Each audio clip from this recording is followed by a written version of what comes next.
Carla, alam mo na ba? May nakita na namang bangkay sa may gulod kaninang umaga. Oo, Vince. Isa na namang babae. Ang sabi ng mga nakakita, puno raw ng pasa at sira ang damit. Parang ginahasa siya bago pinatay. Hindi na to bago. Ilang beses na to nangyari.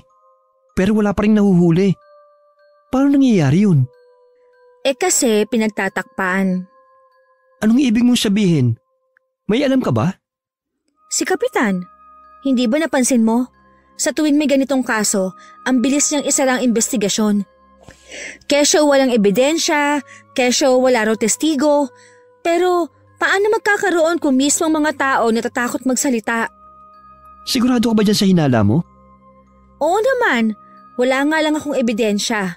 Pero alam ko, may kapit sa kapulisan ang walang hiyang yun. Sa bagay may punto ka naman. Ito pa, naalala mo si Mang Efren? Yung tatay ni Lydia? Di ba, siya lang ang nagkalakas loob na magsalita nung unang may nawalang babae? Pagkatapos, bigla siyang naaksidente at namatay. At lahat tayo alam na hindi aksidente yun. Mismo! Delikadong tao si Kapitan. Alam ko talaga na may alam siya sa mga nangyayari dito sa baryo. Kung totoo yan, Carla, hindi tayo pwede manahimik. Pero paano tayo magsasalita kung mismong batas dito sa baryo, hawak niya? Vince, natatakot ako. Paano kung minsan isang araw maging isa ako sa maging biktima? Huy, huwag kang nag-iisip ng negatibo. Kumato ka dyan sa kahoy, gaga. Huwag mo hangarin na magkatotoo yan. Dahil kapag nagkataon, papatay ako. Promise yan. Lintik lang ang walang ganti. Talaga? Ganun mo ka, love? Ew, tumigil ka nga, Carla. Nag-hallucinate ka na naman. Hindi kita type. Grabe ka naman, mandiri. Uy, Bes. Siya nga pala. May sayawan sa Biyernes ng gabi. Ano, punta tayo? Naku, sigurado ko maraming macho sa kapoging papi doon. Tinatanong pa ba yan? Siyempre naman. Basta ba, ipagpaalam mo kay Lola, ha? Ano pa nga ba? Yan naman ang lagi kong ginagawa sa tuwing isasama kita eh. At saka pumapayag lang naman si Lola Fatima kapag akong makakasama mong gumala. Siyempre. Wala naman kasi magtatangkang lumapit sa akin kapag ikaw ang kasama ko, ano? Ang laki-laki kasi ng katawan mo pero wititit. Hindi nila knows na pusong babae ka naman pala. Abat, ikaw pasalamat ka nga't pinagpapaalam pa kita sa lola mo. Kung hindi, baka mukha ka ng manang na laging nakatenga lang dyan sa bahay nyo. Eto namang si Vince, hindi na mabiro. Sorry na girl. Aba, talagang inaasar mo pa ako Halika nga rito, mabaita ka. Wag mo nga akong kilitiin, Vince. Simula pagkabata ay magkaibigan na sina Vince at Carla. Lumaki sa kanyang lola ang dalaga. Dahil maagang nawala ang mga magulang niya. Kaya naman labis-labis na lang ang pag-aalala at paghihigpit nito sa kanya. Hindi siya pinapayagan ng lola niyang gumala kung saan. Maliban na lang kung si Vince ang kasama niyang lumabas. Panatag na kasi ang loob ng matanda sa kaibigan niya. Dahil kilala na siya nito mula nung maliit pa. At alam nitong walang gagawing masama si Vince sa kanya. Kinabukasan maaga pa lang ay pumasyal na si Vince sa bahay nila Carla. Tao po! Tao po! Beshi Cakes! Sandali! Kaaga-aga Sino ba aring? Iho, ikaw pala yan. Tuloy ka. Magandang umaga po, Lola Fatima. Kasing ganda niyo po ang umaga ngayon Wala pa rin talaga kayong kupas. Mas nauna pa nga kumupas yung dasher niyo kaysa sa inyo Sus, maliit na bagay. Ako pa ba? At teka nga sandali. Ang aga mo naman yata para mambola, iho. Mukhang hindi ka pa naliligo Abay, ano bang sadya mo? Ito naman si Lola Mabango pa rin naman po ako inutusan po kasi ako ni nanay na bumili ng suka. Kaya dumana lang din po ako dito. Heto po pala may dala po akong daing. Masarap po yan. Ako po mismo ang gumawa niyan Abay, marunong ka na rin palang gumawa ng daing. Mabuti yan at matutulungan mo na ang nanay mo sa hanap buhay ninyo. Oo nga po eh. Nakakaya rin po kasi kung si nanay lang lahat ang gagawa. At teka, nag-agahan ka na ba, iho? Dito ka na kumain. At patapos na rin naman si Carla maligo. Sumabay ka na sa amin. Salamat po pero tapos na po ako mag-almusal ha. Ang sadya ko po talaga dito eh. Alam ko na yan, iho. Gagala na naman kayo magkaibigan, no? Napakamot na lang si Vince sa batok niya habang nakahalokip-kip na nakatingin kay Lola Fatima. Nakagat pa nga nito ang pangibabang labi saka ngumisi sa matanda. Hindi sigurado sa susunod na sasabihin. Paano niyo po nalaman, Lola? May lahi po ba kayong manghuhula? Manghuhula ka riyan. Hindi ko na kailangan maging manghuhula para malaman yon. Alam na alam ko na yung style mong yan, iho. Ba't halos lahat ng gala ng apo ko eh. Ikaw ang nagpapaalam. Kaya alam ko kung may sasabihin ka. Ito namang si Lola oh. Pero alam ko naman pong papayag kayo eh, di po ba? Bakit? Saan na naman ba pupunta yung mga paa ninyong kating-kate kapag hindi nakakagala? Hala, grabe si Lola. Kating-kate po talaga. Ipapaalam ko lang po sana kasi na isasama ko si Carla sa sayawan dun sa plaza. Abay, hindi ba't sa Biyernes pa yon, iho? Tama po kayo, La. Ano bang araw ngayon? Martes po. Masyado ka naman yatang excited, iho. Ang layo pa nun ah. Mukhang may binabalak ka. Tamang hinala ka naman, Lola. Ang totoo po niyan, bakit talaga ako magpapaalam sa inyo para may oras pa kaming kumbinsin kayo kung sakaling hindi kayo papayag. Aba, magaling! Dahil may taktika na pala kayo ngayon, ha? Oh, Vince, ang aga mo naman mangapit bahay. Ikaw pala yung kumakatok kanina sa pinto. Nang makita ni Vince ang dalaga na nakatapis habang nagpupunas ng basang buhok, napalunok ito ng malaki sabay inilihis ang kanyang paningin. Nakaramdam naman si Lola Fatima. Kaya kaagad niyang sinaway ang apo niya. Hoy Carla!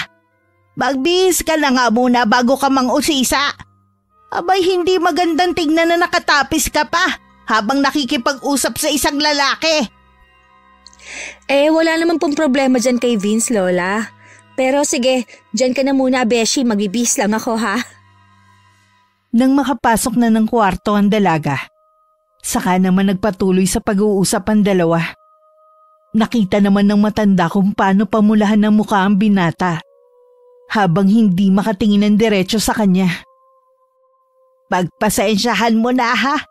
Minsan talaga nawawala sa sarili ang apo ko eh. Sanay na po ako, Lola. Wala po kayong dapat na ipag-alala. Papayagan ko si Carla.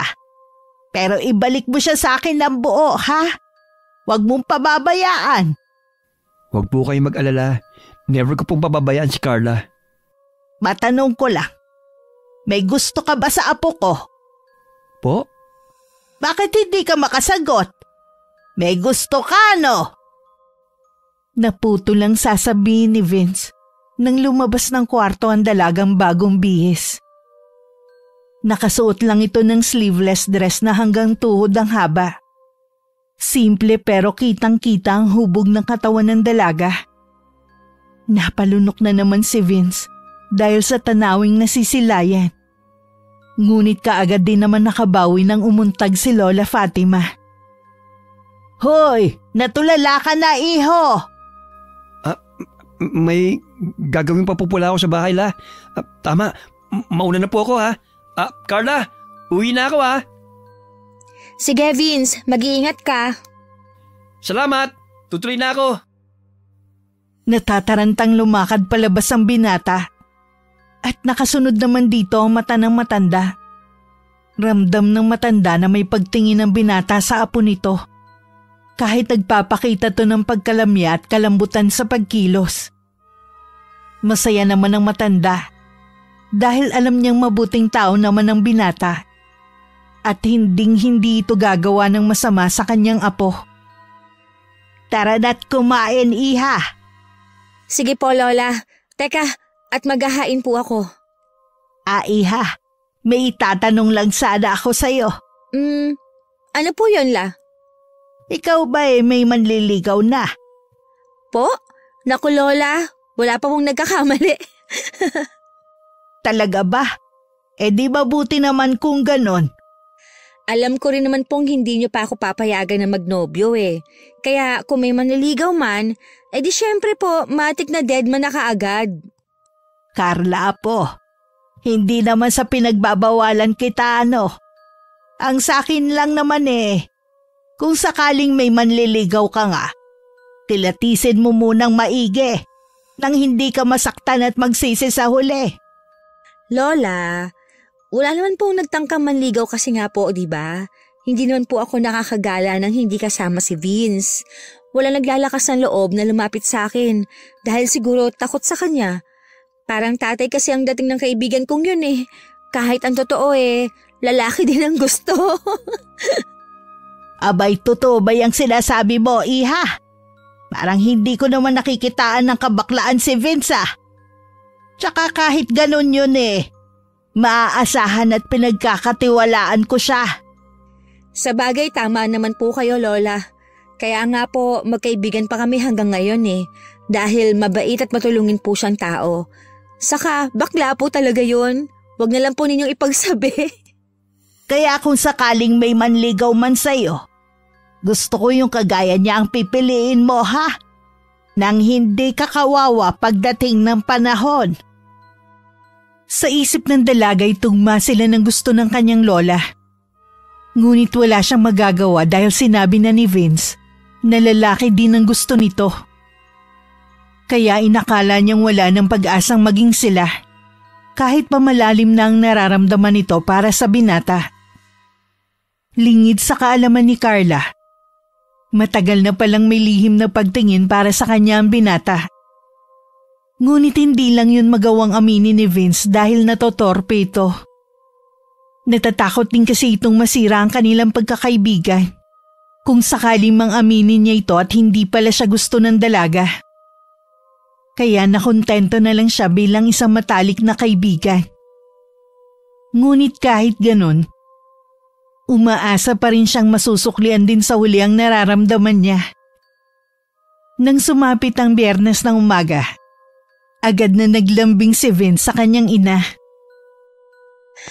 Hay, salamat naman anak. Halika. Pakitulungan nga akong bitbitin tong banyera patungong bilaran. Agahan natin ang pagbibilad at sayang ang sikat ng araw. Tsaka baka bigla na naman umulan mamayang hapon. Babaho itong mga isda. Ako na po magdadala niyan, Nay. Sigurado ka ba anak? Mabigat ito.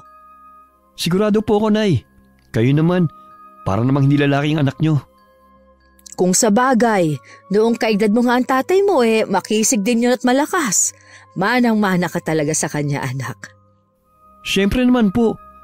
Kanino pa ba ako magmamana? Siya po yung tatay ko Pero mana din naman po ako sa inyo kasi loyal kayo kay tatay. Kahit nga po ilang taon na siyang nawala sa atin, hindi pa rin po kayo humahanap ng kapalit niya. Siyempre. Nangako kasi ako sa tatay mo na siya lang ang mamahalin ko hanggang sa huling hibla ng buhay ko. At tutuparin ko yon, anak. Hay, sana all na lang talaga loyal. Sana all din ang mahal. Hay nako, loko ka talagang bata ka. O siya, tara na't nang maibilad na natin itong mga to. Pagdadaing ang hanap buhay ng mag-ina, mas pinili ni Aling Trining na magnegosyo na lang, kahit maliit kesa mamasukan. Maliit din kasi ang bigayan sa mga house helper. Kaya naman nagkasya na lang sila sa negosyo nila, kahit maliit lang din ang tubo.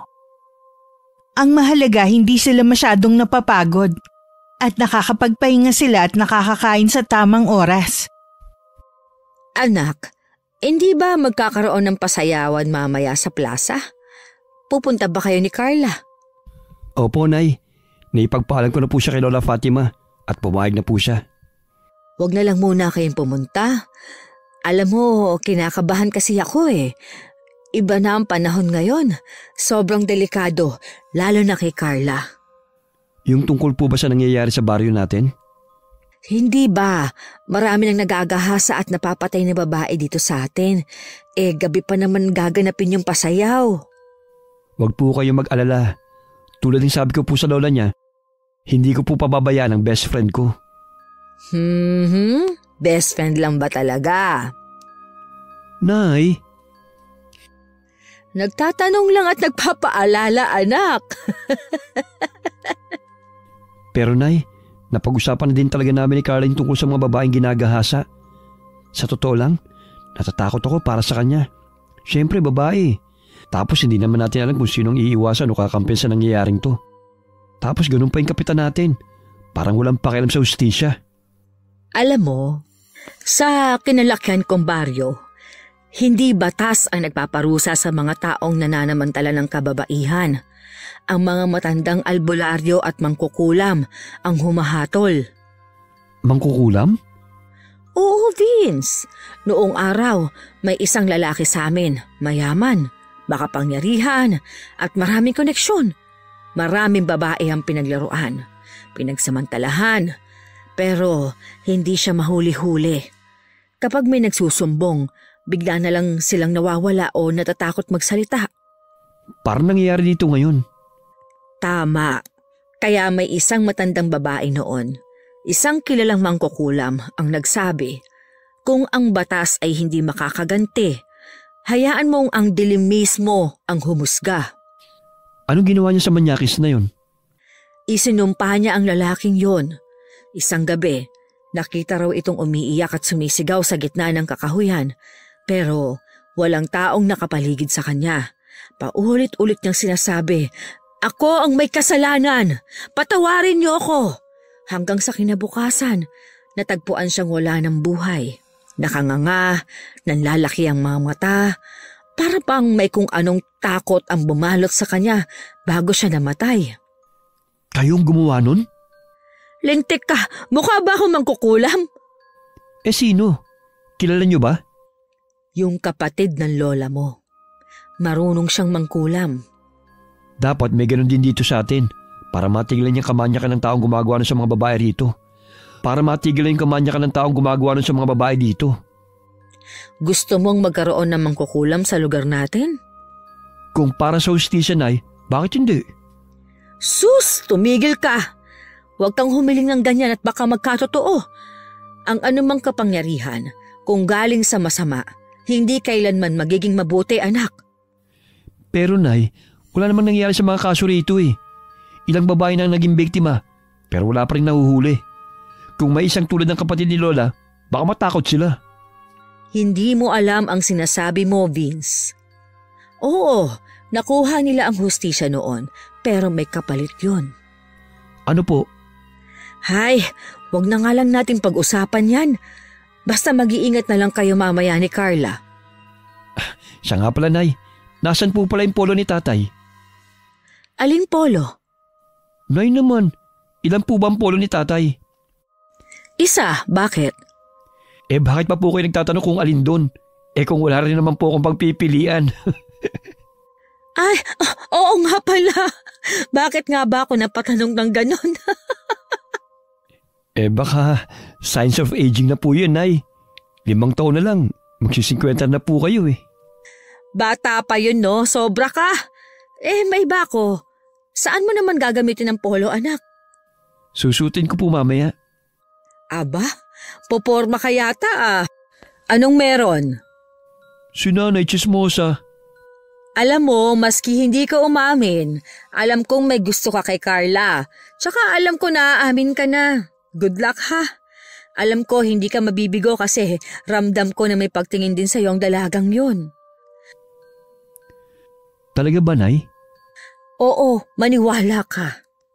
Natatakot po kasi akong umamin eh. Baka lumayo siya sa akin. Paano kung hindi? Subukan mo. Sige po, Nay. Salamat. Nang magtakip silim na'y mas nauna ng kumain ng binata sa kanyang ina. Naligo at nagsipilyo. Pagkatapos maglinis ng katawan, ay nagbihis na rin siya ng bagong plantsyang polo na hiniram pa niya sa mga naiwang gamit ng kanyang ama.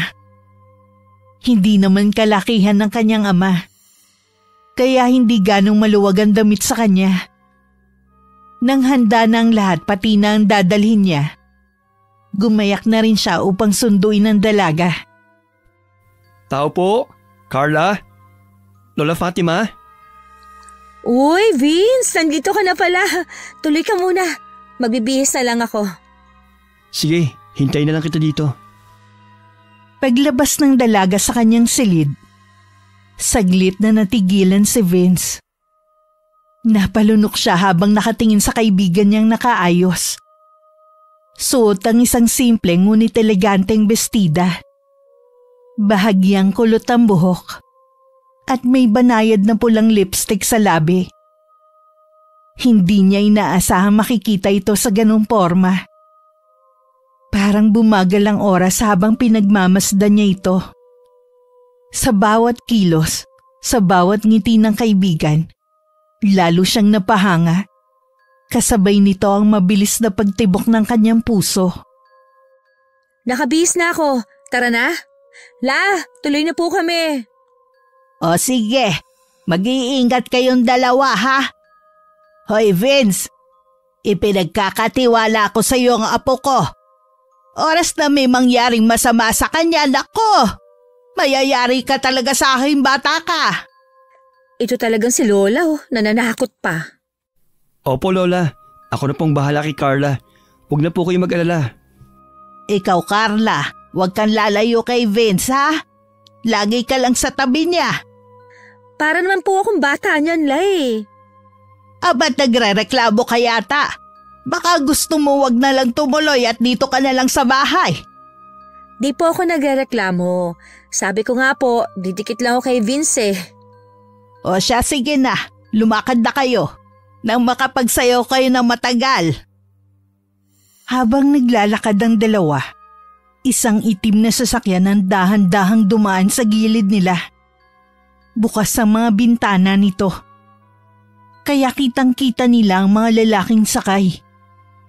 Nagpalitan ng tingin ng magkaibigan. Parehong nakakaramdam ng kaba.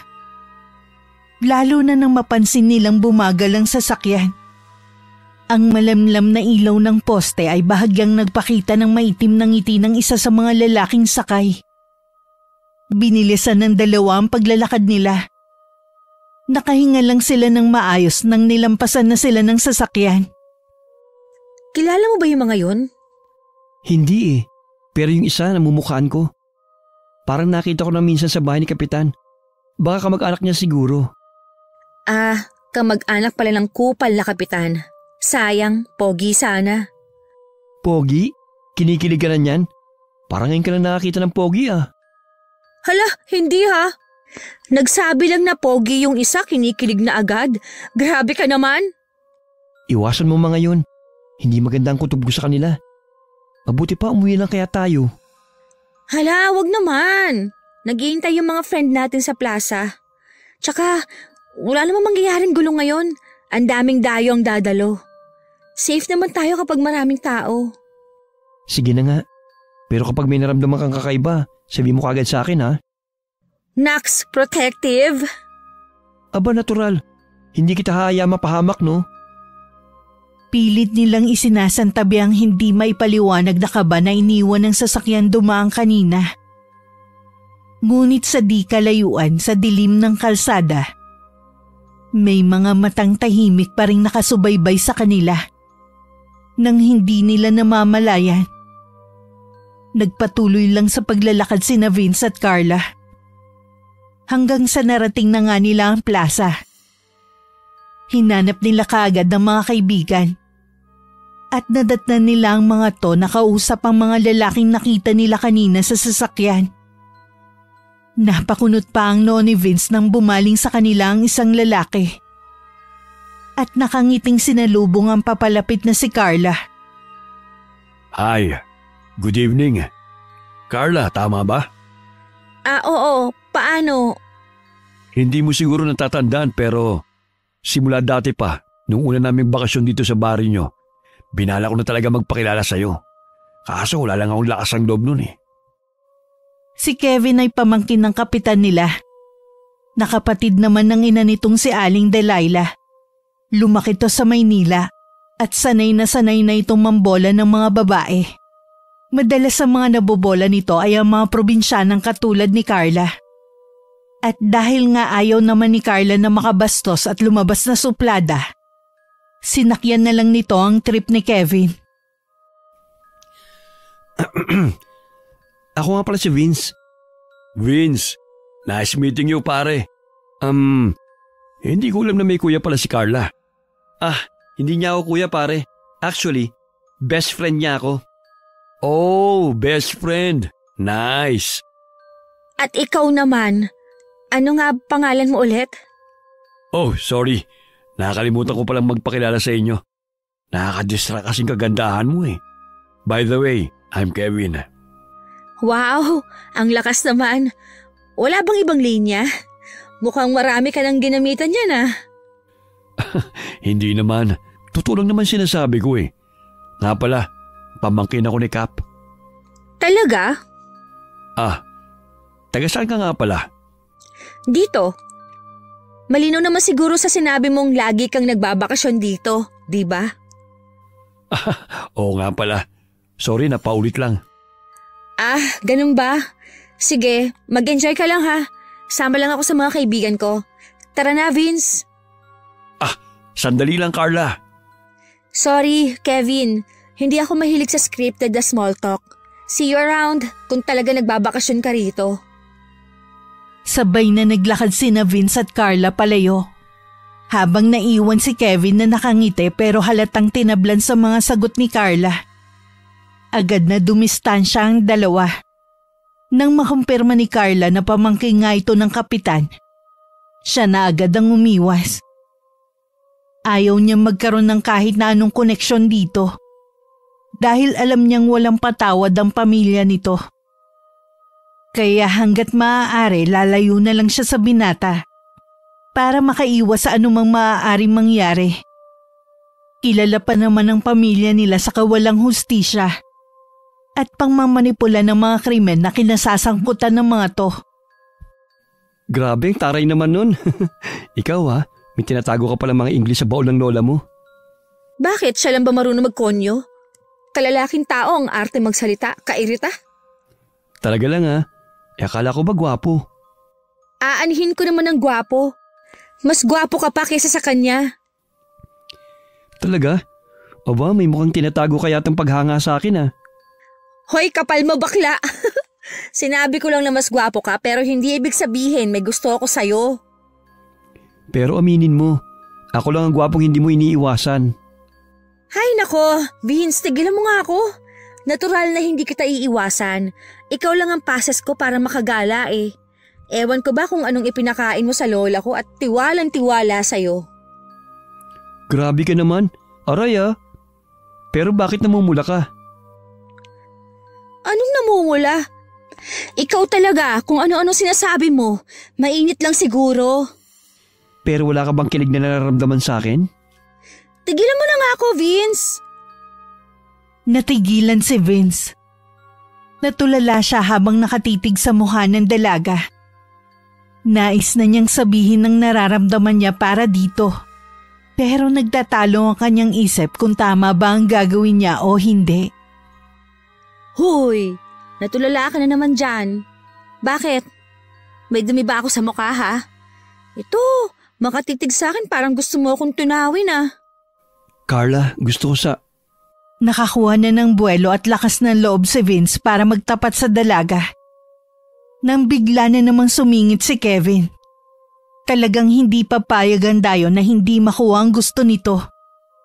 Kaya naman muli nitong inagaw ang atensyon ng dalaga. Carla, binilhan kita ng mainom. Baka lang kasi nauuhaw ka na eh.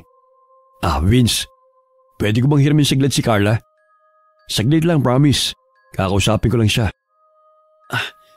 Sige, pero basta dyan lang kayo Huwag kayong lalayo. Teka.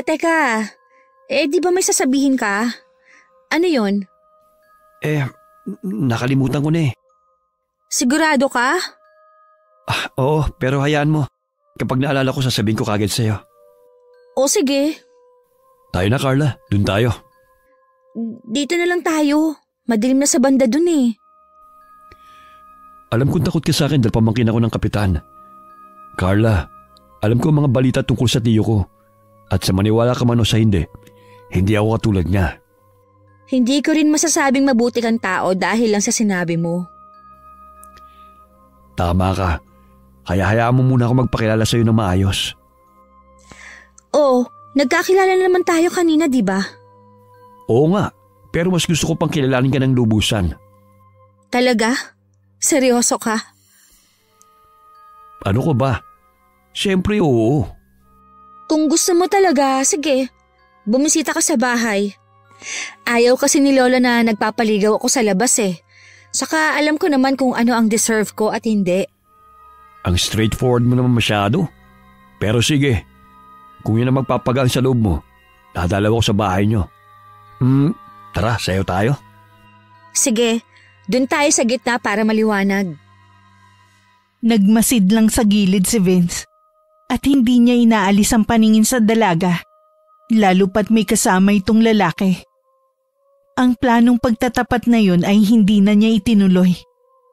Di hamak naman kasi na mas gwapo at mayaman si Kevin.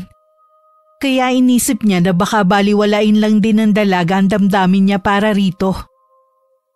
Umabot ng madaling araw na si Kevin lang ang kasama ng dalaga, habang si Vince nasa tabi lang at tila hindi na naalala ng dalaga na kasama niya itong dumating doon. Kaya naman nang hindi na makatiis, agad niyang pinuntahan ng dalawa. Carla, hindi ka ba uuwi?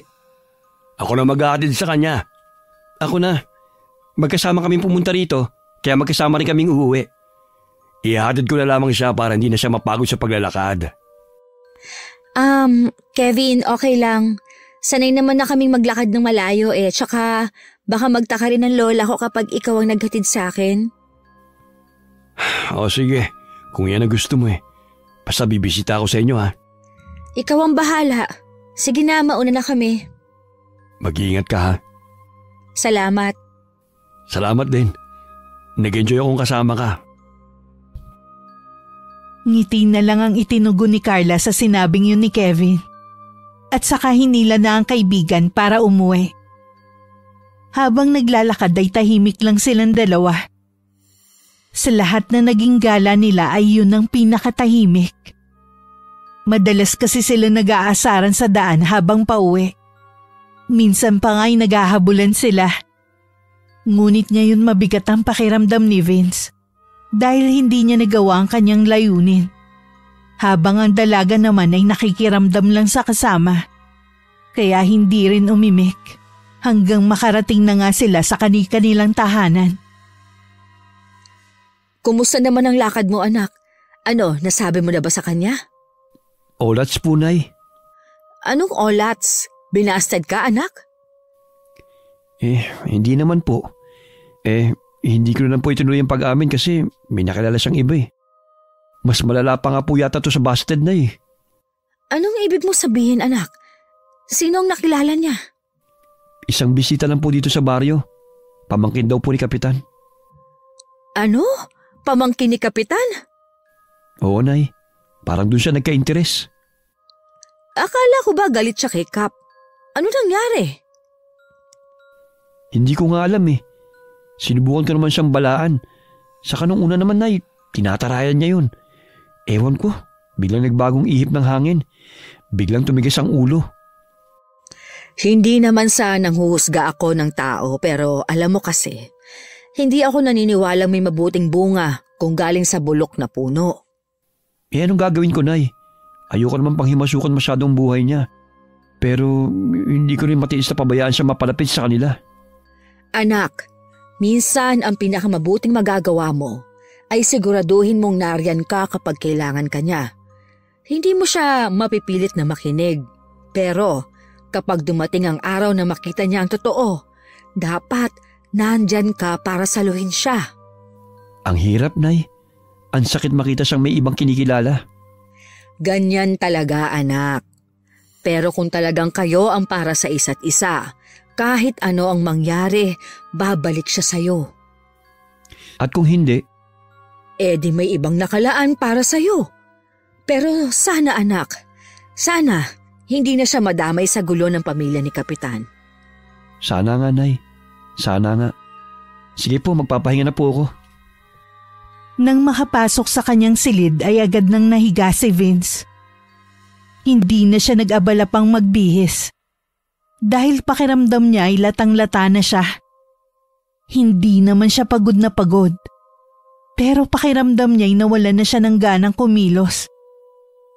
Pinilit niya ang sariling matulog. Pero kahit ilang minuto na siyang nakapikit, ay tila bagising na gising pa rin ang diwa niya. Marahil ay dahil sa maraming mga tanong ang tumatakbo sa kanyang isipan. Kaya hindi pa rin siya makatulog. Kinaumagahan naman ay bumisita nga si Kevin sa bahay ni na Carla. Nagtaka na lamang si Lola Fatima nang may humintong isang magarang sasakyan sa harap ng kanilang tahanan. Akala niya may naligaw lang. Dahil sa tinagal-tagal na nilang naninirahan doon, ay ngayon lang may humintong sasakyan sa tapat nito. At mas lalo pang nagtaka matanda nang may bumabang isang gwapong binata mula ron. Magandang umaga po. Dito po ba nakatira si Carla? Magandang umaga naman, iho. Oo, dito nga siya nakatira. Kayo po pala ang lola niya. Mano po? Ako po si Kevin. Kaawaan ka ng Diyos, iho. Ano ba ang sadya mo?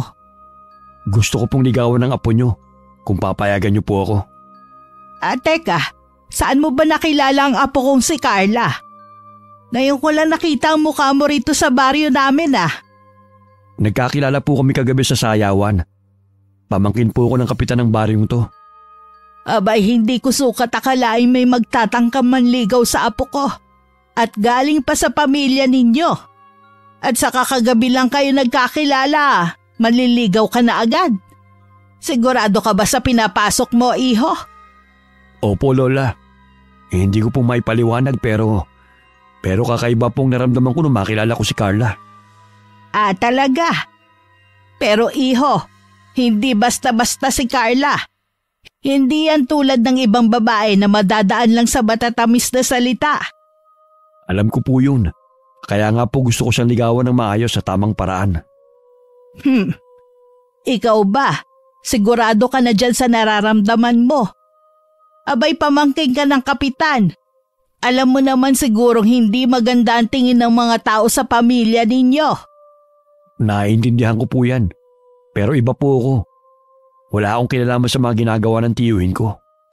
Paano kung hindi ka tanggapin ng apo ko? Di tatanggapin ko po.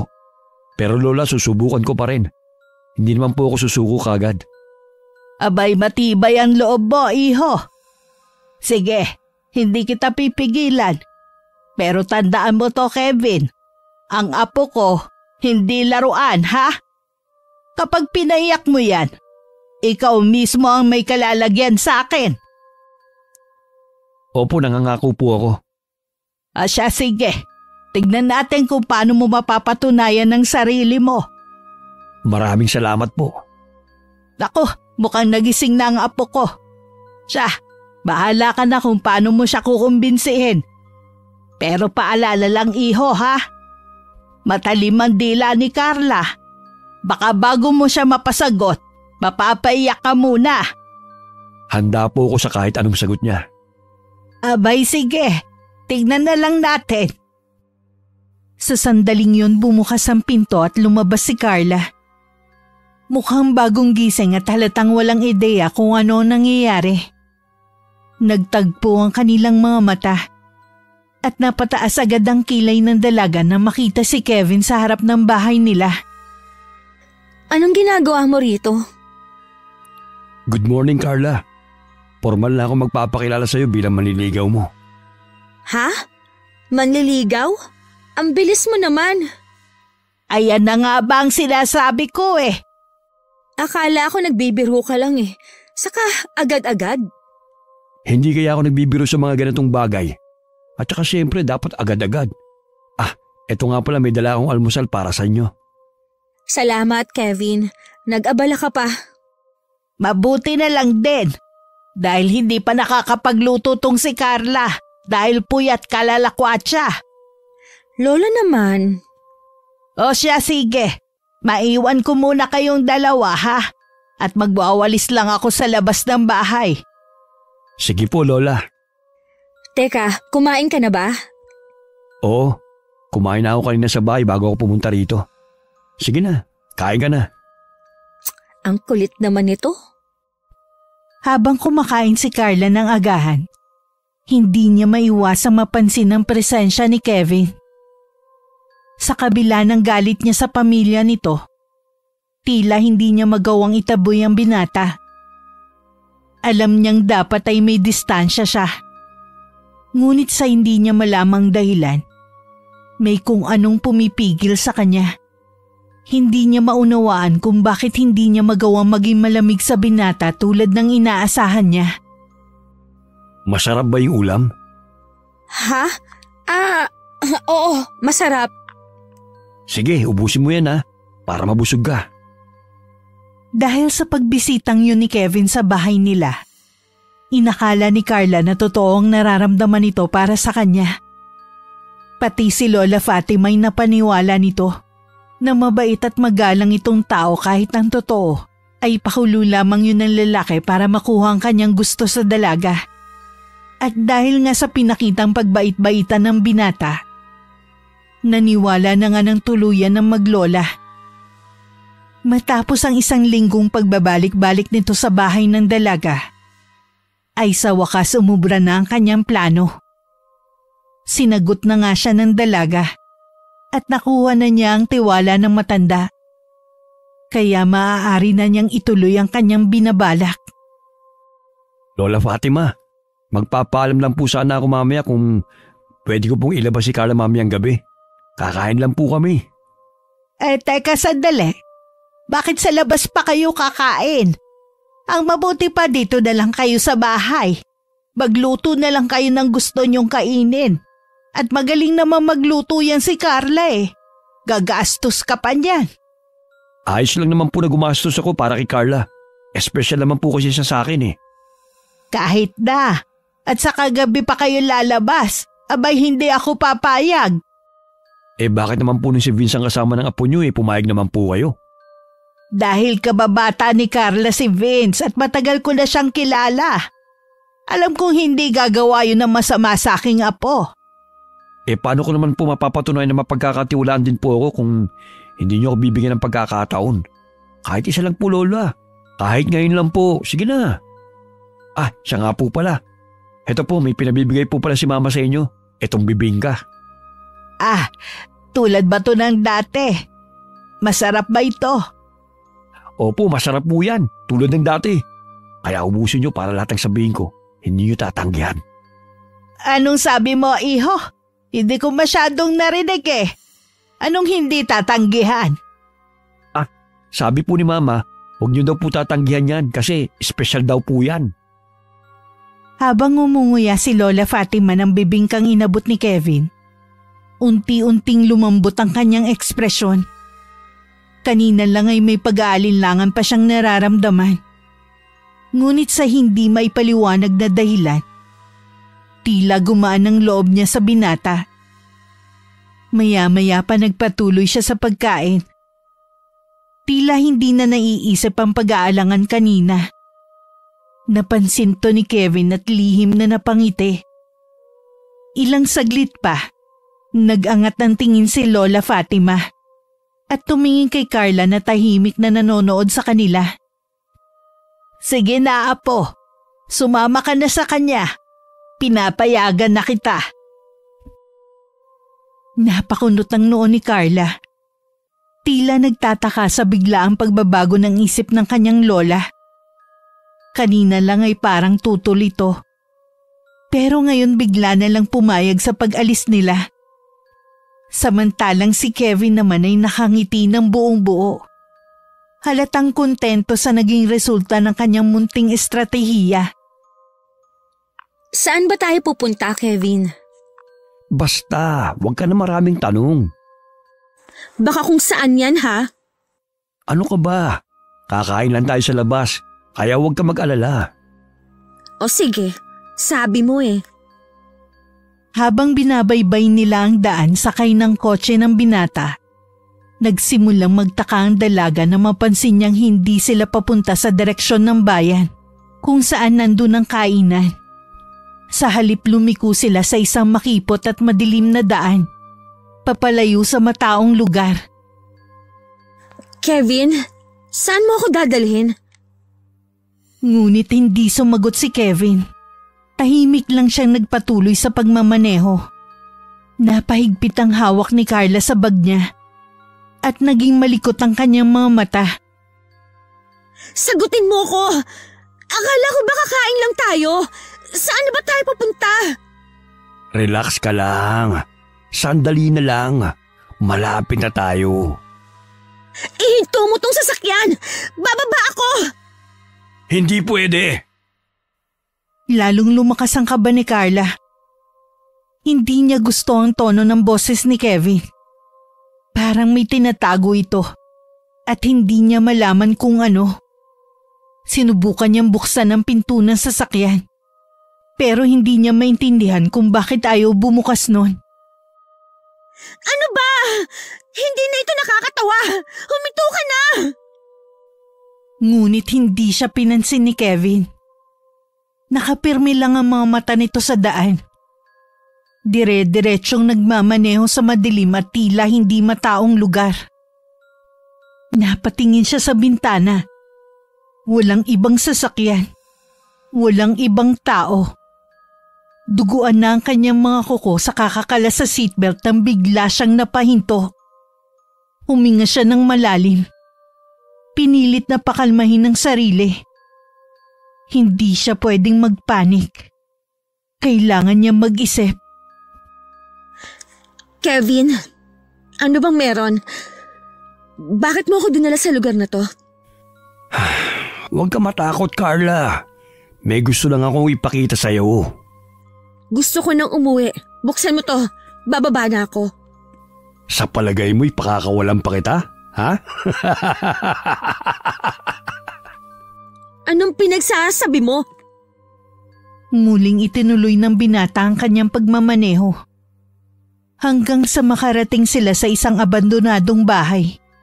Sa dulo ng daang kanilang tinatahak. Ganun na lamang ang takot na naramdaman ng dalaga. Nang makitang naglabas ng baril si Kevin at tinutok yun sa kanya. Kevin, ano to?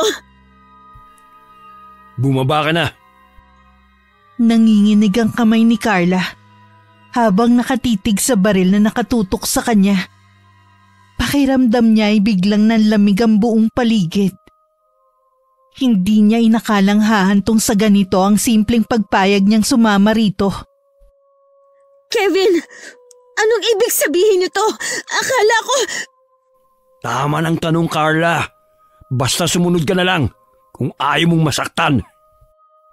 Napalunok siya. Pilit na pinakalma ang sarili. Wala siyang ibang magawa kundi sundin ang gusto nito. Dahan-dahan siyang bumaba ng sasakyan. Ang puso niya'y parang gustong lumabas sa kaba. Inilibot niya ang paningin sa paligid. Isang lumang bahay. Sira-sira ang bubong. Basag ang mga bintana at tila matagal nang iniwan. Walang ibang tao. Wala siyang matatakbuhan. Kevin, please. Kung ano man to, hindi pa huli para umatras. Pero ngumiti lang si Kevin.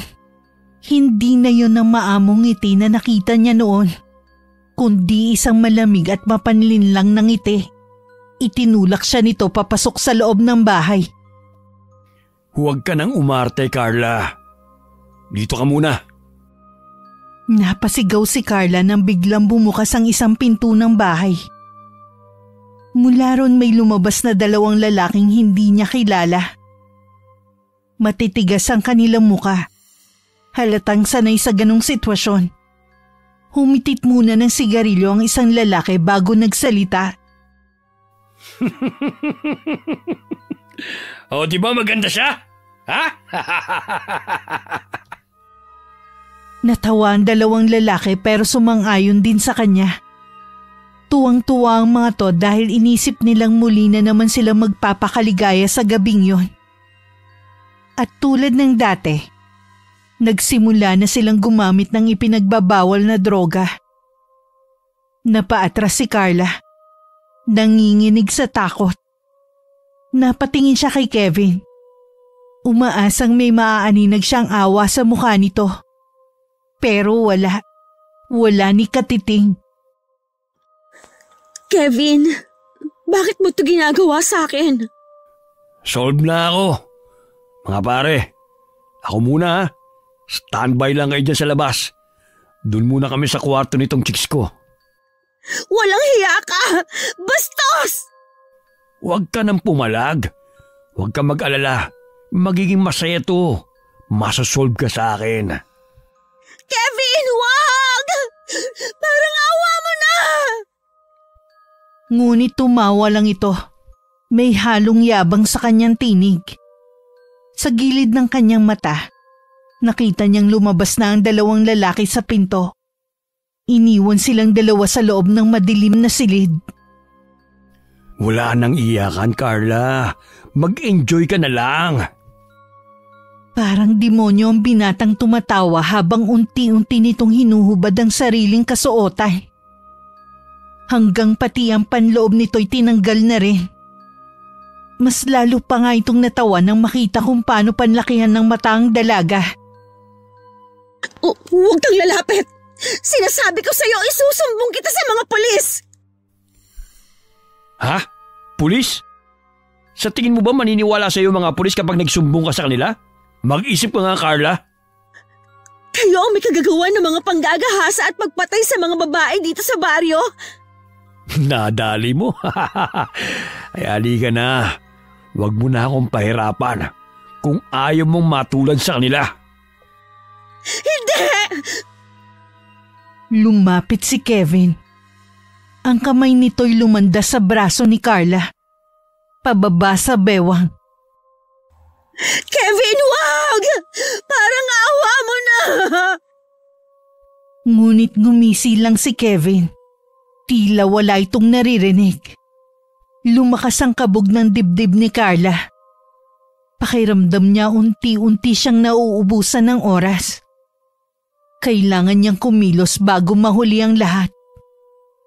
Dahan-dahan siyang umatras. Pero agad siyang sinundan ni Kevin. Hinablot ang kanyang kasuotan. Nagkapunit-punit ito dahil sa kanyang pagiging agresibo. Sinubukang umiwas ni Carla, pero nang sandaling lumapat ang likod niya sa malamig na dingding, doon niya napagtanto na wala na siyang matatakbuhan. Wala na, Carla. Akin ka na ngayon. Hayop ka, Kevin! Akala mo ba, basta-basta mo nalang magagawa ang gusto mo? Pilit siyang nagpumiglas. Hinawakan niya ang braso ng binata at buong lakas na kinagat ito. Napaatras si Kevin sa sakit. Gago! Anong... Bago pa nito matapos ang sasabihin, inapakan ni Carla ng malakas ang paa niya. Dahilan para mapaurong siya. Hindi pinalagpas ng dalaga ang pagkakataon. Siniko niya to sa sikmura at nang mapayuko sa sakit, isang malakas na sampalan dumapo sa mukha ng binata.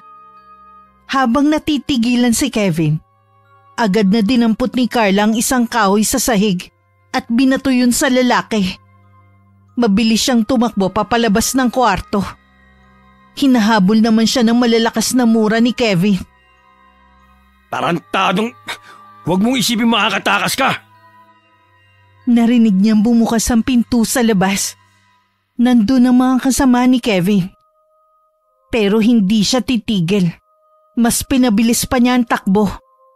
Hinanap ang kahit anong daan palabas ng abandonadong bahay. Hindi siya pwedeng mahuli. Hindi siya pwedeng sumuko. Pero isang malakas na tunog ng baril ang nakapagpatigil sa pagtakas ng dalaga. Kasabay nun ay nabuwal siya at nawalan ng kakayahang kumilos. Nanlabo ang kanyang paningin.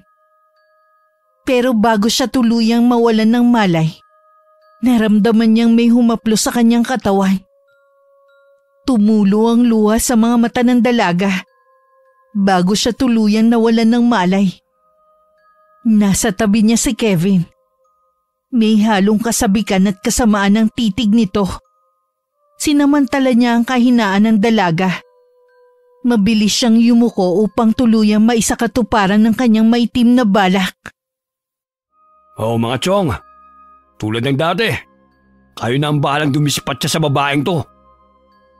Maluwag naman na naging pagkakangiti ng mga lalaki. Alam na kasi nila ang ibig sabihin nun. Oras na para sila naman ang lumigaya.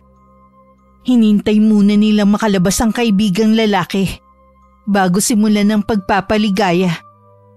Ngunit nang makaalis na si Kevin, nakarinig sila ng mga kaluskos at mga padyak mula sa labas ng abandonadong bahay. Nagkatinginan ng mga lalaki. Agad na nagbunot ng patalim at baril. Handang harapin kung sino man ang nasa labas.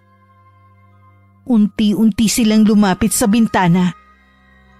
Pero bago pa nila makita kung sino ang nasa labas, isang malakas na kalabog ang kanilang narinig. Biglang bumukas ang pinto. At sa isang iglap, may kung anong mabilis na aninong sumalakay sa isa sa kanila.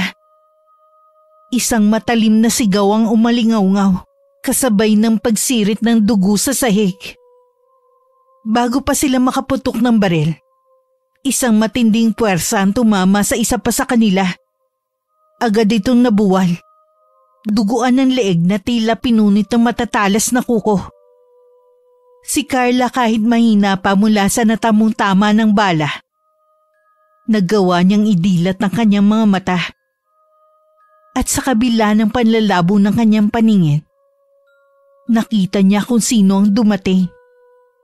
Isang nilalang na hindi niya inaasahan. Isang hugis taong nilalang. May matatalim na kuko at pulang mga mata. Ang nagangalit habang unti-unting lumalapit sa huling lalaking natitira. Sigaw ng sigaw ang lalaki. Hanggang sa tahimik na bumagsak ang duguan nitong katawan. Kasabay ng pagtigil ng kaguluhan, muli na namang bumigat ang mga mata ni Carla. Sa huling sandali bago siya tuluyang mawalan ng malay, isang tinig ang narinig niya. "Ligtas ka na, Carla. Huwag ka na matakot." Nagising si Carla na pawis, habol ang hininga at nanginginig ang buong katawan. Napalingon siya sa paligid. Nasa loob siya ng bahay ng kanyang lola Fatima.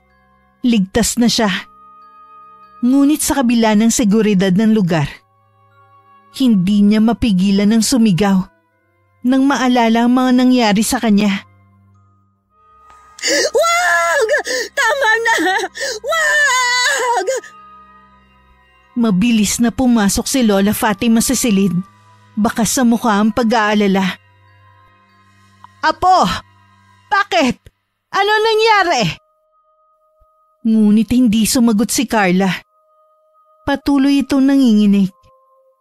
Pilit na hinahabol ang kanyang paghinga habang mahigpit na niyayakap ang sarili. Lumapit ang matanda. Marahang hinaplos ang buhok ng apo. "Tapos na, Carla. Ligtas ka na. Wala ka na sa lugar na iyon." Doon palang nagsimulang bumalik ang ulirat ng dalaga. Inikot niya ang paningin sa paligid. Pilit niyang inaalala kung paano siya nakarating doon. Lola, paano ako nakauwi? Sino nagdala sa akin dito? "Ako ang nagligtas sa iyo, Apo." Ano? Pero paano? Napayuko ang matanda. Tila nag-aalangan kung dapat pa ba niyang ipagpatuloy ang kanyang sasabihin. Ngunit alam niyang wala na siyang may tatago pa. Hindi mo alam ang lahat tungkol sa akin, Apo. At sigurado kung hindi ka pa handang malaman. Pero wala akong iba magagawa kundi sabihin ang totoo sa iyo. Muling bumalik sa isipan ni Carla ang mga huling sandali bago siya mawalan ng malay. Ang malamig na sahig, ang tunog ng baril, at ang anino na biglang lumitaw. Isang aninong hindi niya maaninag ng buo. Biglang bumilis ang tibok ng puso niya. Lola, ano ka ba talaga? Isang nilalang na hindi mo inakaalang nabubuhay pa. Lola.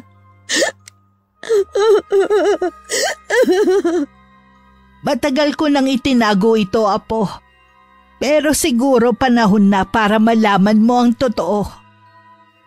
Nanginig ang tinig ng matanda habang nakatitig sa kanyang apo. Hindi niya kailanman inisip na darating ang araw. Nakakailanganin niyang ipahayag ang lihim na kanyang iningatan ng maraming taon. Lola, anong ibig mong sabihin? Isa akong aswang, Carla.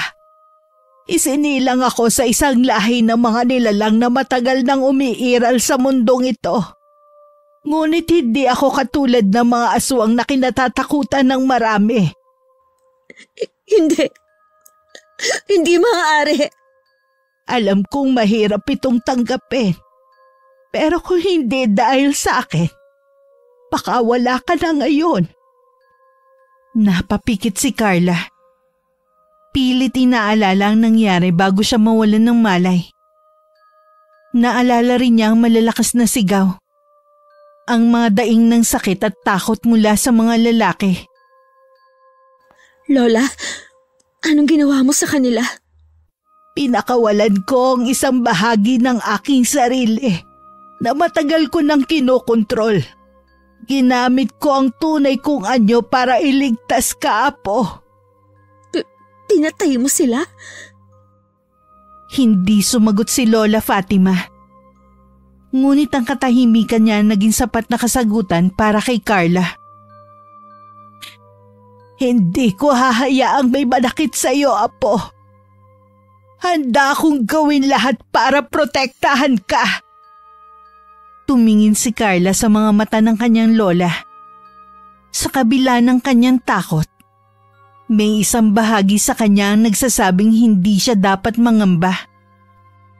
Kung ganon, anong ibig sabihin nito, Lola? Isa rin ba akong... Napatigil siya sa pagsasalita. Nanginginig ang kanyang labi. Takot sa sagot na maaaring ibigay sa kanya ng lola niya. Wala pa ako nakikitang palatandaan sa iyo, Carla. Pero kung nasa dugo mo ang sumpa, darating ang panahon na mararamdaman mo rin ang tawag ng kadiliman. Ayokong maging isang halimaw, Lola. Ikaw ang magpapasya kung anong magiging landas mo, Apo. Hindi lahat ng aswang ay masama. Ikaw pa rin ang pipili kung magiging masama ka o mabuti. Lola, si Kevin, ginahasa niya ako.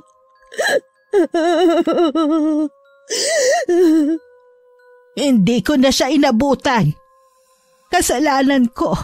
Nagtiwala ako sa lalaking yun. Huli na nung kinutuban ako ng masama at nagising sa katotohanan.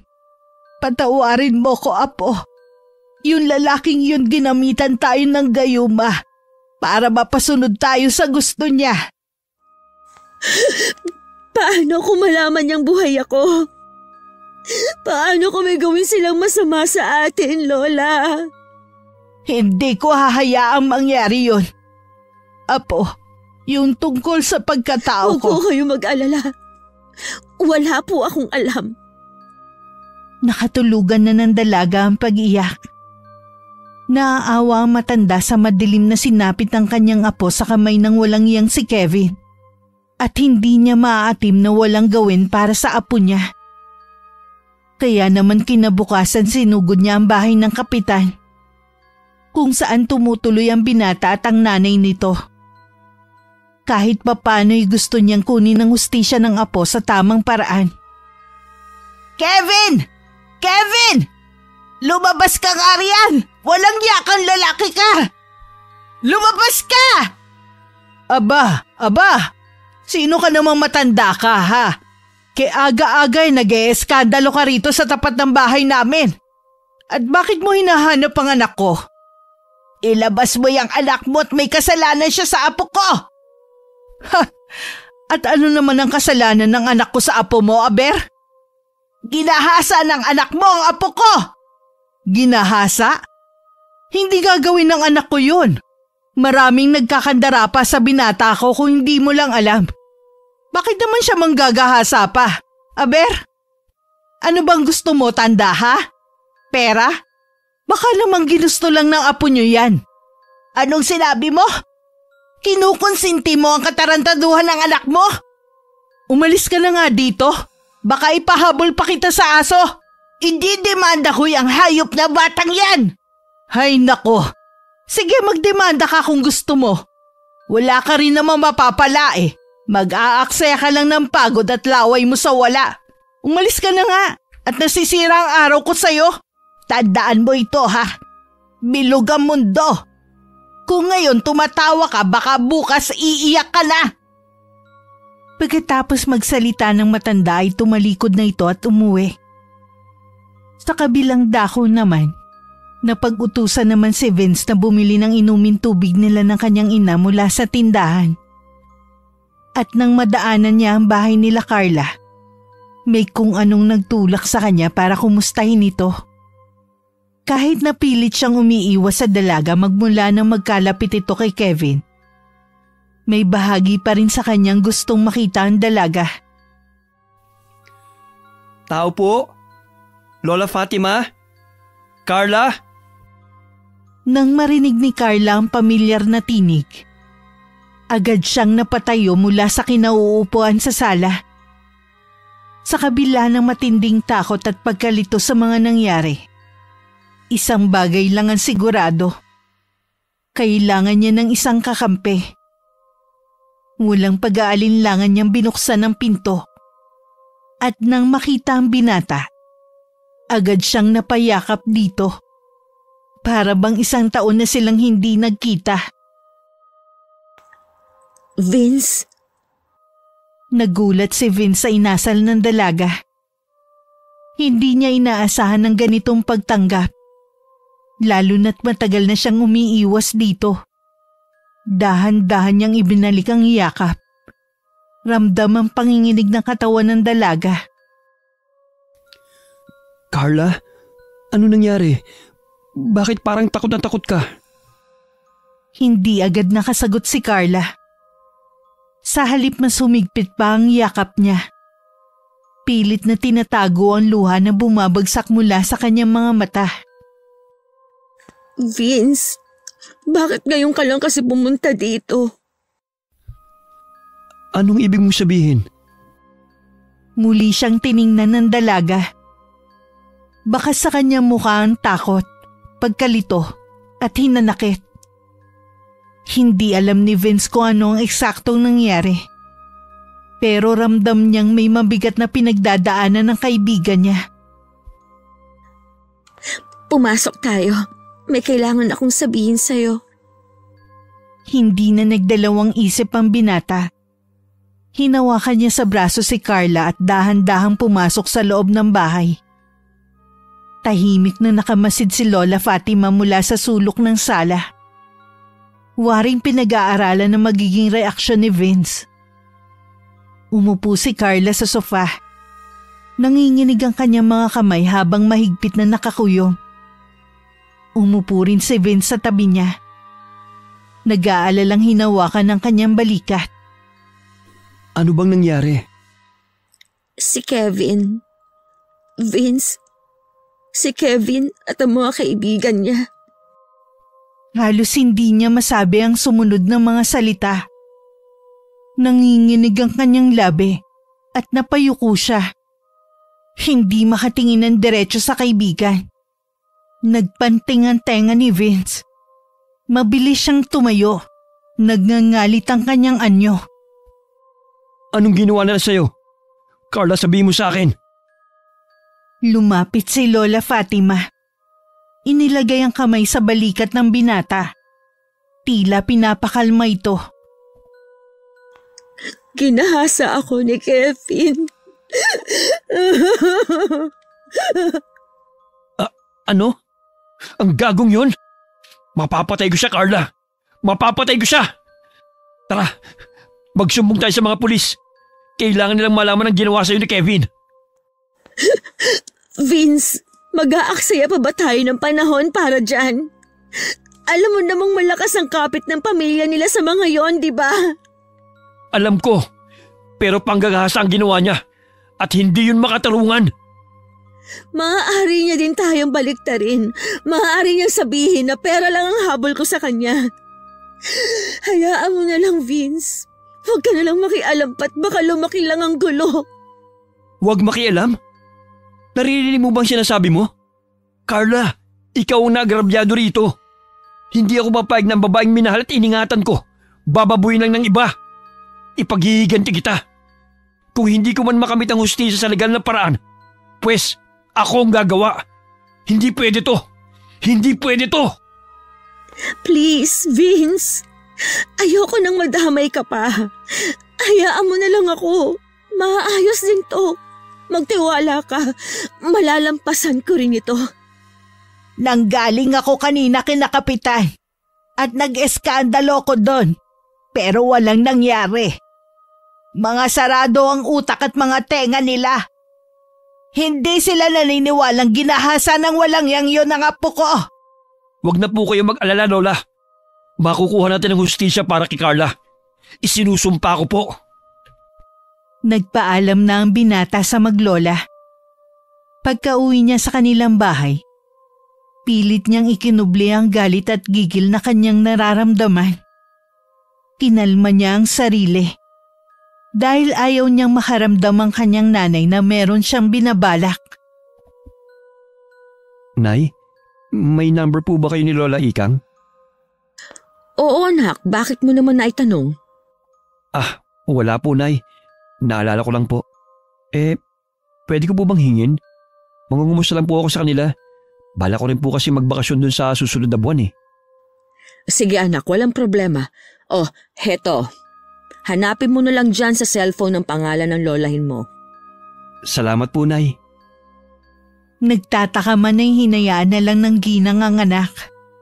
Matagal na rin naman kasi mula nung huli nilang pagbisita sa lugar ng kamag-anak niya.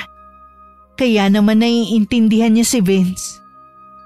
Nang makuha naman ng binata ang numero, agad niya itong tinawagan. Sinabihan siya ng kanyang lola na may kapalit ang kanyang pinagagawa na maaari niyang ikapahamak. Subalit buo na ang desisyon nito. Ipapabarang niya si Kevin. At kailangan niya ng isang gamit ng binata o kahit anong galing sa katawan nito. Nag-isip si Vince kung paano siya makakalapit dito upang makakuha ng bagay na kailangan. Alam niyang hindi siya basta makakalapit dito nang hindi ito naghihinala. Kailangan niya mag-isip ng paraan. Muli niyang tiningnan ang kanyang telepono. Mahigpit na hinawakan at bumuntong hininga. Magbabayad ka sa ginawa mo kay Carla. Kinabukasan maingat na nag-abang si Vince malapit sa tambayan ni Kevin. Alam niyang dun lagi umiinom ito kasama ang barkada. Kailangan niyang kumilos nang hindi ito naghihinala. Makalipas ang ilang oras dumating na si Kevin. Napakuyom ng kamao si Vince. Pero nagtimpi siya. Hindi siya pwedeng magpadalos-dalos. Lumapit siya ng dahan-dahan bitbit ang isang bote ng alak. Kevin! Shot tayo! Sige, tagay! Habang nagiinuman, napansin ni Vince ang hinubad na jacket ng lalaki at tinapon sa tabi ng lamesa. Maingat niyang pinag-aralan ng bawat kilos nito. Hinahanap ang pagkakataong makuha ang kailangan. Makalipas ang ilang tagay, unti-unti nang nalalasing si Kevin. Halos hindi na nito namamalayan ng paligid. Dahan-dahan lumapit siya sa lalaki at kunwaring hinaplos-aplos ang kanyang buhok. Alam mo, type kita. Anong ibig mo sabihin type? Ibig sabihin bakla ka? Hindi mo ba nalata? Matagal na kitang type. Hindi tayo talo. Hindi namamalayan ng lalaki na kinuhanan na pala siya ni Vince ng ilang piraso ng buhok. Tapos ka na ngayon, Kevin. Nang makuha ang kailangan, agad siyang umuwi sa lugar ng nanay niya at kinausap ang kanyang lola. Ibinigay niya dito ang mga kailangan niya para mabarang ang lalaki. Samantala sa bahay ni na Kevin, habang nasa harap sila ng masaganang hapunan at nagkakasiyahan, bigla na lang sumama ang pakiramdam ng binata at nagsisisigaw sa sakit. Ang sakit, ma! Ma! Sobrang sakit! Oh, napano ka naman? Ma! Bigla na lang po sumakit yung ari ko. Parang lumalaki po, ma! Aray! Sobrang sakit talaga! Please, matulungan mo ako! Ano? Paanong lumaki? Baka nakagat ka ng insekto. Halika muna dun sa kwarto. Titignan ko yan. Ayoko! Nahihiya ako! Nakakahiya! Leche ka! Uunahin mo pa ba yung hiya mo? O sige kung gusto mo dadalhin na lang kita sa ospital. Ma! Wag, ma! Ayoko sa ospital! Ano ngayon? Magpapatulong ka tapos ayaw mo magpatingin. Hindi ko mahuhulaan yan nangyayari sa'yo, Kevin. Habang namimilipit sa sakit, napansin ni Kevin na lalo pang lumalaki at namamaga ang kanyang ari. Pakiramdam niya'y parang may gumagapang sa loob nito. Kumikirot na sakit na hindi niya maintindihan. Parang may gumagalaw sa loob. Parang may buhay sa loob ko. Ano ba yung kasing pinagagagawa mo, ha? May nilandi ka bang babae? May nakain ka bang kung ano? Wala, ma. Wala. Ayoko na. Ang sakit. Biglang tumirik ang mga mata nito. At isang nakakasukang likido ang lumabas mula sa kanyang ari. Halos mapasigaw si Aling Delilah na makita to. Itim na parang burak. May kasamang maliliit na gumagalaw na uod. Diyos ko! Ano to? Ma! Tulungan mo ako! Ayoko pang mamatay! Dinala na nga ng ginang ang kanyang anak sa doktor. At base sa resulta ng ginawang test, walang nakitang mga dahilan ng kanyang pangangate. Pati na rin ang pamamaga ng ari nito. Kaya niresetahan na lang sila ng doktor ng mga gamot para kahit papano maibsan ang pananakit sa kanyang katawan. At dahil nga hindi kayang gamutin ng doktor ang kanyang anak, pumasok sa isip ng ginang na marahil ay kinukulam ni Lola Fatima ang anak niya. Kung hindi ka kayang gamutin ng doktor, baka sakaling magamot ka ng albularyo, anak. Albularyo? Ma, narinig niyo bang mga sinasabi niyo? Anong albularyo? Walang kwenta mga fake healers na yan. Niloloko lang kayo niyan para magkapera sila. Walang mawawala kung susubukan natin. Saka naranasan na rin ng tiyuhin mo ang makulam dahil sa pagiging babaero niya. Ganyan din ang nangyari. Namaga ang ari niya at ang mas malala pa, umiihi siya ng may kasamang dugo at nana. Pumunta sa albularyo ang mag-ina at nakumpirma nilang kinukulam nga ang binata. Dahil hindi pantay ang dalawang hinliliit nito sa kamay nung pinagtabi ito ng albularyo. Subalit hindi nila malaman kung sinong kumukulam sa kanya. Ang sabi ng albularyo, magaling daw ang mangkukulam, kaya hindi ito mahuli. At walang ibang maisip na salarin ng ina ng binata kundi ang matandang si Lola Fatima. Dahil siya lang naman ang sumugod sa bahay nila. At galit na galit sa kanyang anak. Hoy matandang hukluban, lumabas ka! Harapin mo ako! Walang yakang mangkukulam ka! Abat sino naman kaya ang tangke-degerang sumugod dito? Lola, mukhang mama po yan ni Kevin ah. Bakit po kaya sumugod yan dito? Mga mangkukulam, lumabas kayo! Hindi mangkukulam ang lola ko. Ano bang inieskandalo nyo dyan sa labas? Yang lola mong matandang hukluban, kinulam mga anak ko! Ano bang nangyari sa anak mo? Hay, salamat naman sa magkukulam na yan, ang bait. Buti nga sa inyo. Pweh! Alisin nyo ang kulam kung hindi. Kung hindi ano? Anong gagawin nyo?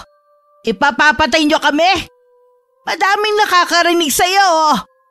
Tingnan mo, lahat ng kapitbahay namin nanonood. Sige, sabihin mo. Namamaga ang ari ng anak ko.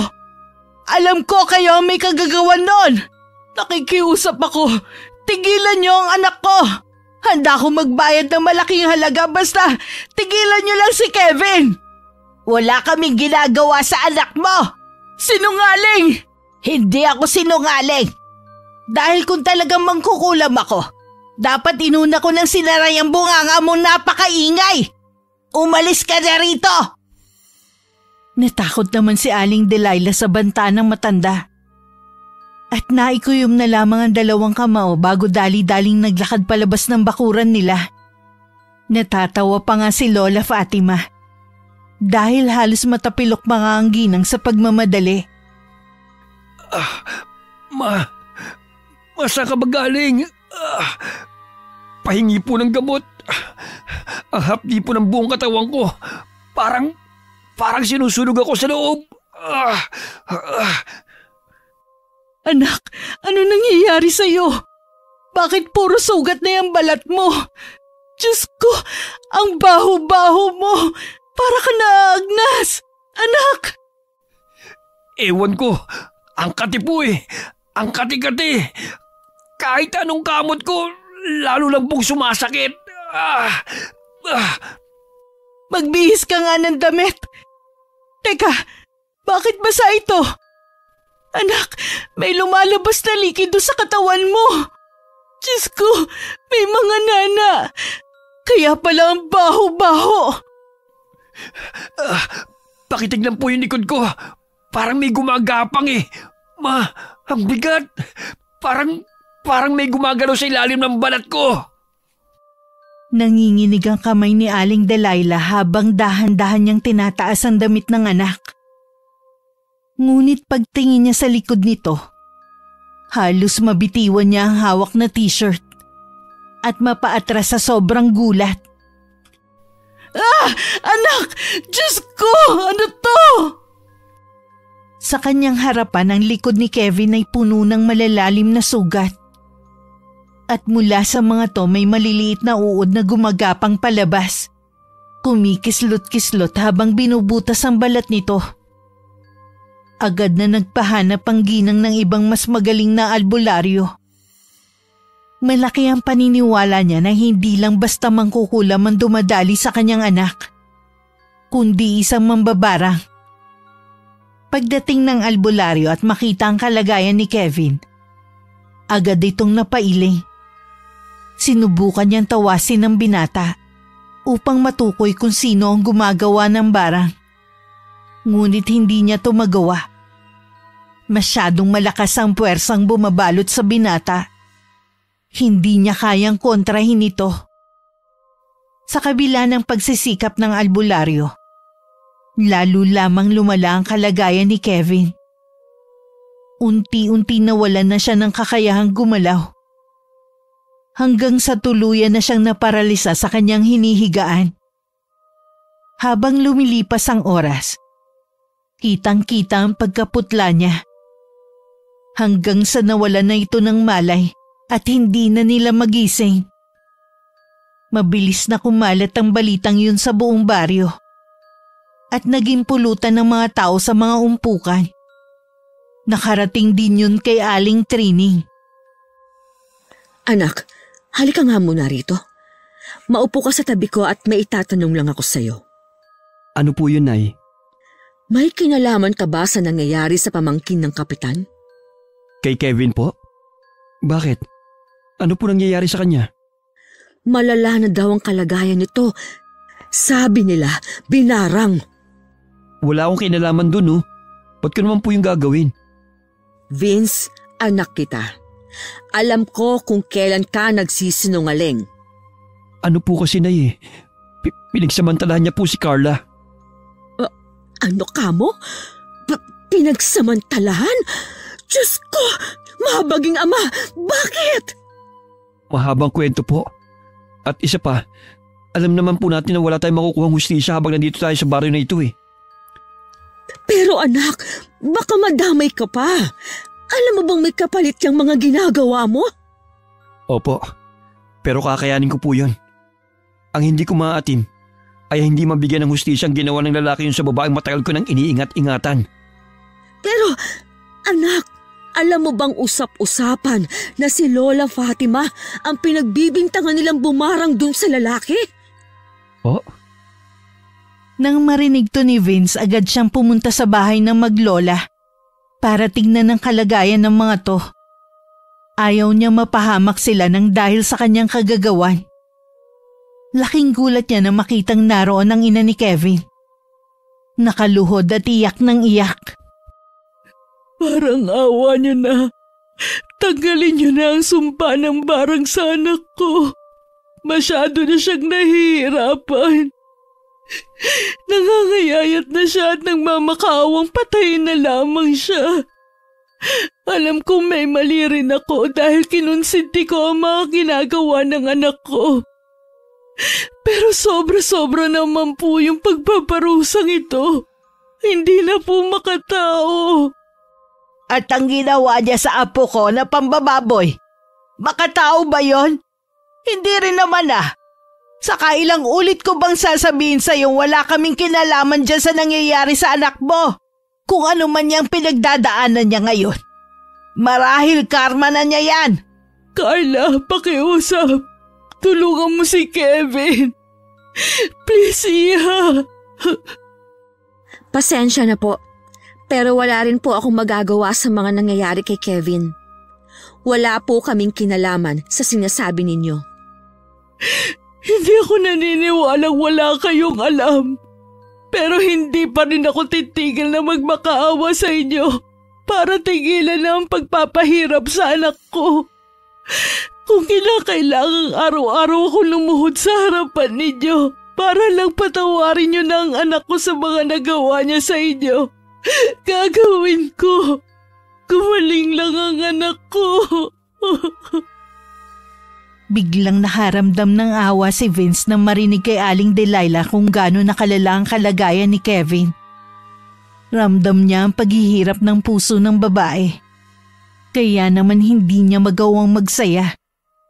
Kahit alam niyang nararapat lang sa lalaki ang parusa, hindi pa rin niya maiwasang makonsensya.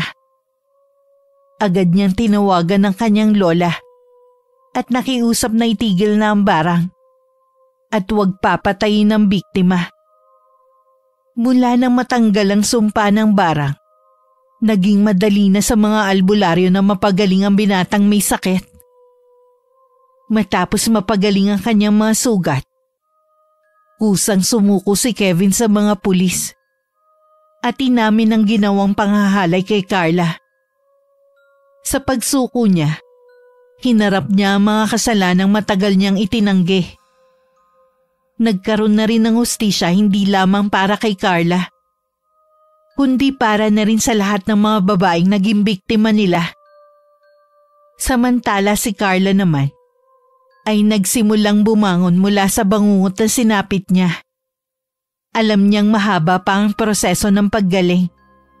Pero sa unang pagkakataon naramdaman niyang may hustisya pa rin sa mundo. Salamat, Vince, ha? Ha? Para saan naman?